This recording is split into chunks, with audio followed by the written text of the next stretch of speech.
Right, guys, question number 6.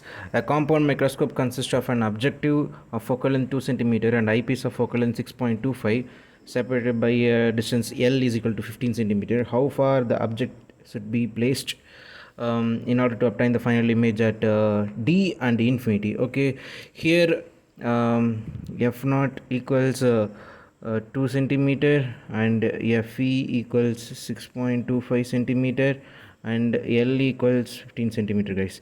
So, and final image information is given and we are expected to find where to place the object, right? So first we will take first condition first at final image forming at D.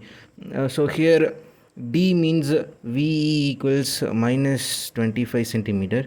So then Fe is there, that's 6.25 centimeter. Then try to find UE.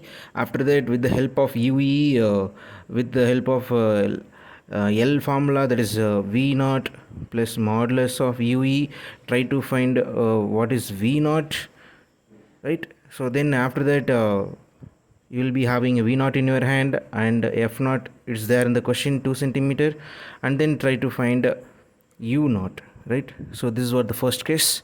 And then here second one, image at infinity. Image at infinity in the sense VE will be infinity and we will be having FE, that is 6.25 centimeter.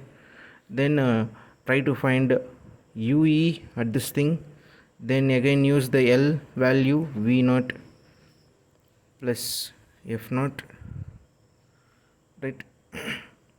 Then try to find using V naught, try to find U naught with the help of lens formula.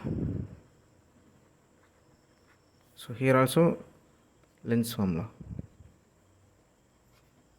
And final thing, find magnifying power in both the cases.